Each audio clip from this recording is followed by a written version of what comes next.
Perkenalkan, kami dari kelompok 5 ingin mempresentasikan tentang permasalahan lingkungan hidup dengan saya sendiri, Fema Silamusyati, absen 18. Saya Mustol Faya, absen 30. Saya Luis Ananda, absen 24. Saya Lulul Maksuma, absen 25. Saya Nur Hikmah, absen 33. Saya Agnes Sabir, absen 30. Permasalahan lingkungan hidup adalah aspek negatif dari aktivitas manusia terhadap lingkungan biofisik. Masalah lingkungan hidup merupakan masalah alami, yakni peristiwa-peristiwa yang terjadi sebagai bagian dari proses natural. Proses natural ini terjadi tanpa menimbulkan akibat yang berarti bagi tata lingkungan itu sendiri dan dapat pulih kemudian secara alami atau homeostasi. Banjir yang terjadi dengan cepat dan kuat seringkali disebabkan oleh hujan lebat, tanah longsor, atau pelelehan salju. Ini menjadi permasalahan lingkungan hidup karena dapat menyebabkan kerugian besar pada kehidupan manusia, habitat alami, serta infrastruktur. Banjir bandang dapat merusak ekosistem sungai, merusak tanah pertanian, dan mengancam keselamatan penduduk di daerah terdampak. Selain itu, perubahan iklim juga dihubungkan dengan intensitas dan frekuensi kejadian banjir bandang yang lebih tinggi, sehingga menjadikannya sebagai isu lingkungan yang perlu diperhatikan.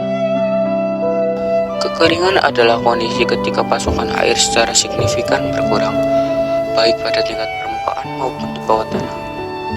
Hal ini dapat disebabkan oleh kurangnya hujan, perubahan iklim, atau eksploitasi berlebihan terhadap sumber daya air.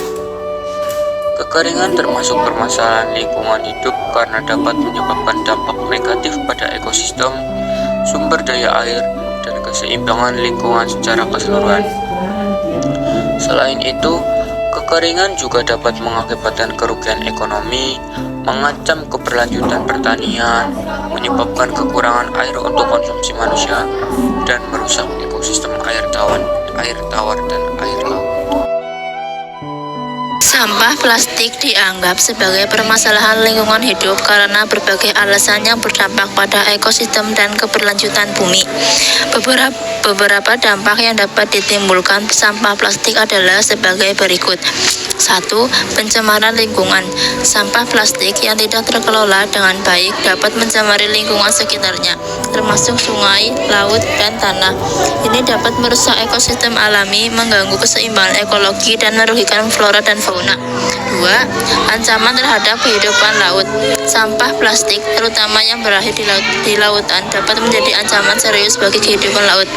Hewan laut dapat terperangkap dalam sampah plastik atau memakan partikel mikroplastik, menyebabkan masalah kesehatan dan mempengaruhi rantai makanan.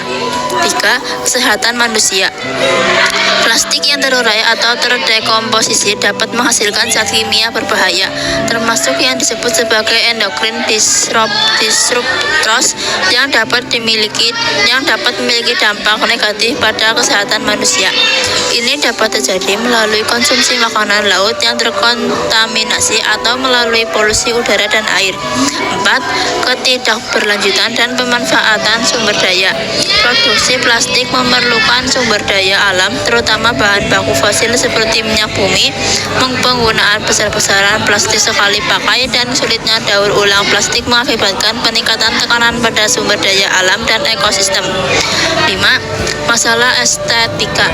Sampah plastik yang berserakan dapat merusak estetika lingkungan. Tanah longsor adalah pergerakan tiba-tiba dan cepat dari lapisan tanah yang terjadi di lereng atau bukit. Ini dapat dipicu oleh faktor seperti hujan berlebihan seperti gempa bumi, aktivitas manusia, atau perubahan dalam tata guna lahan. Dampak dari tanah longsor dapat mencakup berbagai konsekuensi yang serius bagi lingkungan dan masyarakat. Beberapa dampak utamanya termasuk yang pertama, korban jiwa dan cedera. Tanah longsor dapat menyebabkan hilangnya nyawa dan cedera fisik pada manusia, terutama jika peristiwa tersebut terjadi di daerah permukiman. Yang kedua, kerugian properti. Tanah longsor dapat merusak dan menghancurkan bangunan, infrastruktur, dan properti, menyebabkan kerugian finansial dan signifikan. Yang ketiga, kehilangan tanah pertanian. Pertanian yang terkena dampak tanah longsor dapat mengalami kerugian produksi dan bahkan hilangnya lahan pertanian yang berharga. Yang keempat, gangguan transportasi. Tanah longsor dapat menghalangi jalan raya, jalur kereta api, dan jalur transportasi lainnya, menyebabkan gangguan pada sistem transportasi. Yang kelima, pencemaran lingkungan. Material longsor termasuk tanah, bebatuan, dan vegetasi dapat mencemari sungai, danau, atau wilayah lainnya, merugikan ekosistem air. Yang keenam, ancaman pada sumber air bersih. Tanah longsor dapat mengubah pola aliran dan mengancam sumber air bersih, mempengaruhi pasokan air untuk konsumsi manusia.